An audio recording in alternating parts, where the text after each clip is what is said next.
Est-ce qu'on est plusieurs semaines, plusieurs mois après la sortie de No Way Home et je continue à vous informer dessus? Totalement. Et vous savez pourquoi? Parce qu'on apprend des choses sur le film après qu'il soit sorti. Bonjour à toutes et à tous, on m'appelle Steven. Une petite vidéo aujourd'hui, puisqu'il y a maintenant quelques mois, je vous avais partagé notamment des concept art et aussi certaines informations autour de ce que aurait dû être le film, ou en tout cas ce qui avait été pensé dans certains brouillons du script du film. Il y a eu des reports, il y a eu des changements de scénario, il y a eu plein de choses qui ont fait que aujourd'hui on se retrouve avec cette version actuelle où on voit tout simplement Tobey Maguire, le héros de mon enfance, faire tout simplement des blagues de cul à Andrew Garfield. C'est incroyable. Et aujourd'hui je viens à vous, vu que on a deux nouvelles informations concernant notamment le rôle de Ned. Vous allez voir que son acteur Jacob Batalon a peut-être eu le plus gros malentendu dans sa carrière, qui a fait que finalement il a eu un rôle hyper important dans ce film. Et ben en fait ça confirme ce que je vous disais juste après la sortie du film, donc il fallait absolument que je vous le partage. Et on a aussi quelques petites infos concernant Venom, vous le savez, qui de base avait été pensé pour être dans le film et pas seulement qu'en bouffant des cacahuètes. Bref, je vous donnais tout ça, donnez-moi un petit peu votre avis là-dessus en commentaire sur ce point-là. Est-ce que vous auriez aimé que par exemple Venom soit dans le film à la place, je sais pas, par exemple de l'homme sable ou peut-être du lézard, qui sait, vu que ça reste assez monstrueux. Et puis nous c'est parti, on se charge de décrypter tout ça.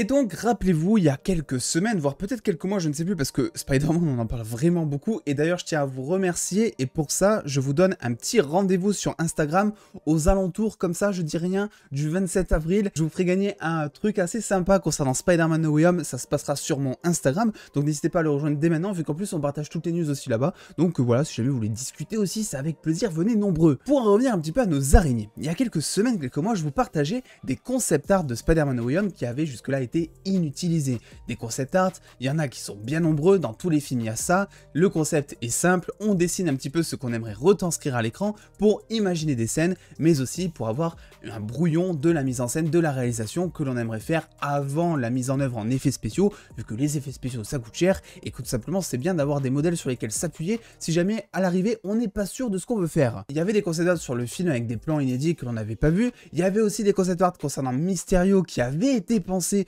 pour être un moment dans le film, dans les premiers brouillons du script. Et il y avait aussi ce concept art qui moi m'avait pas mal intrigué, où on voyait tout simplement America Chavez avec ce qui pourrait être le Darkhold dans la main, ou peut-être le livre de Vishanti, donc l'antithèse au Darkhold. Pour faire un petit résumé, le Darkhold c'est un livre de magie noire, le livre de Vishanti c'est un livre de magie blanche. Et en fait on s'était dit, mais quel rôle aurait dû jouer America Chavez dans ce film, étant donné que de base Doctor Strange 2 aurait dû sortir avant Spider-Man No Way Home. Ce qui du coup là nous confirme dans tous les cas, même si on le savait, que America Chavez ne va pas mourir dans Doctor Strange 2, qui lui sortira dans moins de 3 semaines. Bordel, qu'est-ce que j'ai hâte. Et donc rappelez-vous, je vous avais dit, en fait il est possible que America Chavez ce soit celle qui soit à l'origine de la téléportation un petit peu des autres Spider-Man, Tobey Maguire, Andrew Garfield dans l'univers de Tom Holland, parce que c'est vrai que, bien qu'on ait apprécié le film ici, on est quand même nombreux à avoir remarqué que Ned, il a sorti un petit peu le code du magicien, un petit peu par défaut dans une pochette surprise, quoi, dans ce film. Dans ce film, il arrive plus vite à ouvrir un portail que Doctor Strange, qui lui a pris des années à ouvrir.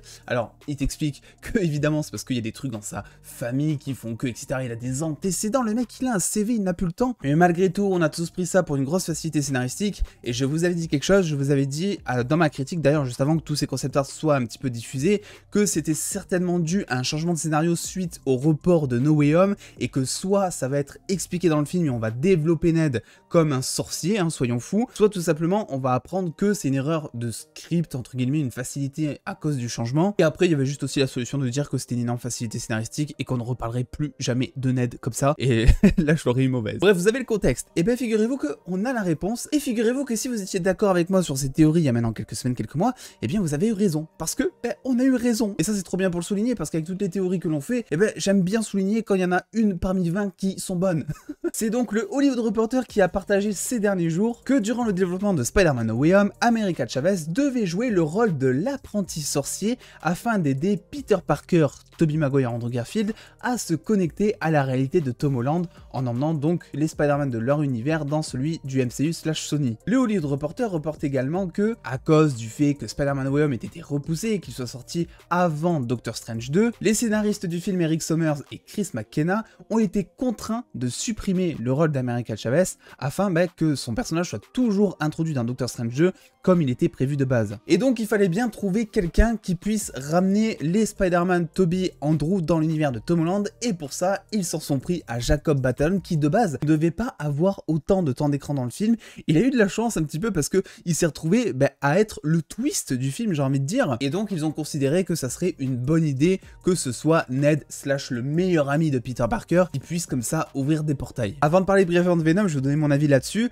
Je trouve que bien qu'ils aient essayé de rebondir, parce que bon c'est jamais évident quand tu bosses sur un script pendant des mois voire des années et qu'au final c'est reporté, que tu dois changer tes plans, faut bien trouver une roue de secours, hein. Ils ont pris Ned en roue de secours, mais est-ce que c'était la bonne roue de secours à prendre honnêtement? Parce que c'est vrai qu'on l'a tous pris comme une grosse facilité scénaristique, et pourquoi pas, j'ai envie de dire, tout simplement que ce soit Doctor Strange qui décide un petit peu d'ouvrir des portails par-ci par-là. Je veux dire, ce qu'a fait Ned, Doctor Strange est très vite capable de le faire, même si pendant ce temps évidemment il était coincé à cause de Spidey qu'il avait un petit peu enquiquiné, n'est-ce pas? Mais ils auraient pu changer le scénario pour faire en sorte tout simplement que ce soit Doctor Strange qui lui est apte de base à faire ce genre de choses, et on l'aurait beaucoup moins pris, c'est sûr, pour une facilité scénaristique, même si à côté il faut quand même l'admettre, ça aurait amené un petit peu moins de surprise, parce que Ned, bien que ce soit une énorme facilité scénaristique de lui faire voilà, avoir des compétences comme ça de magicien, que ça sorte de nulle part et qu'il y arrive direct, etc., il faut quand même admettre qu'on s'y attendait zéro. C'était peut-être aussi cette volonté des scénaristes de vouloir apporter un petit twist, ce qu'aurait dû être finalement America Chavez dans No Way Home, on l'imagine en tout cas. Moi du coup, ce que vous en pensez, est-ce que ça a été une bonne ou une mauvaise idée selon vous de rebondir comme ça avec Ned? Et maintenant on a une petite news, une petite précision concernant Venom, parce que voilà, il y a eu quelques flous par-ci par-là, est-ce qu'il devait être vraiment dans le film, est-ce qu'il était présent que en scène post-générique, qu'est-ce qu'on aurait dû faire avec ce Venom? Et bien là aussi on a donc le co-scénariste Chris McKenna, donc de Spider-Man No Way Home, qui a expliqué qu'il y a des versions du film où Venom apparaît beaucoup plus tôt dans Spider-Man No Way Home et pas juste en scène post-générique. Selon ces déclarations, ils ont essayé de faire introduire Venom au moment de la Statue de la Liberté, donc durant la scène finale. Peut-être du coup on imagine que ça aurait pu être Venom qui aurait remplacé le lézard. Il a même expliqué qu'il s'était amusé à coincer un moment Venom dans le Lincoln Tunnel. Le Lincoln Tunnel pouvant être la scène du début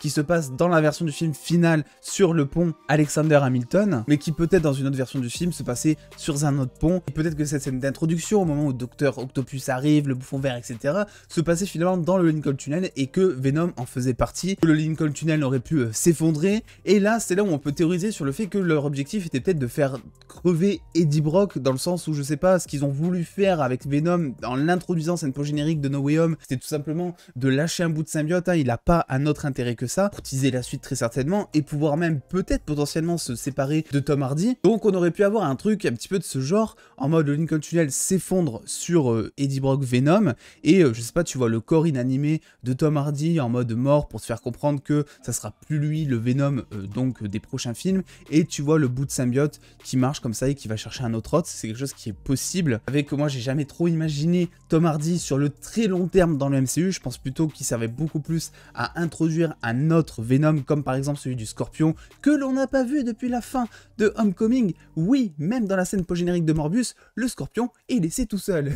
Alors par contre, on n'a aucune idée du pourquoi, du comment, finalement, ils ont supprimé le personnage du film et ils l'ont mis juste en scène post-générique. Je sais pas, c'était peut-être pour introduire plus facilement Morbius après, qui lui aussi a vu ses plans changer, vu que Michael Keaton devait être vraiment pas mal de temps dans le film, au lieu d'être juste en scène post-générique. On sait pas vraiment ce qui s'est trafiqué chez Sony. Si vous voulez mon avis, ça a été un gros bordel. Est-ce que c'était peut-être aussi pour laisser une porte ouverte à Tom Hardy? Il savait pas trop comment négocier son contrat, est-ce qu'il voulait le faire revenir, etc. On ne sait pas pourquoi ils ont voulu le supprimer. Ceci étant dit, si jamais Venom avait dû remplacer le lézard, j'aurais trouvé que c'était une mauvaise idée, dans le sens où le lézard représente quand même un méchant d'un autre univers, celui donc de Andrew Garfield, et que ça a pour moi beaucoup plus de symbolique, même si le lézard, je le déteste dans ce film, je le hais. Est-ce que c'est bon pour vous? Je le hais! On espère en tout cas retrouver un autre Venom contre un petit Andrew Garfield qui serait lui pour le coup dans l'univers de Morbius et donc de Venom. C'est quelque chose qui en soi est très jouable, donc j'ai hâte de vous tenir au courant là-dessus, parce que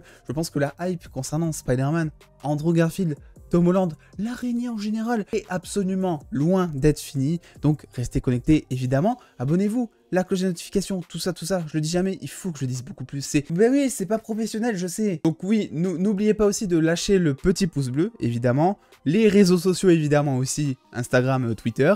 Et puis attends, les dos, prenez soin de vous, faites bien kiffer. Des bisous les dos. Jeu d'acteur sur 20, hein, jeu d'acteur sur 20, incroyable.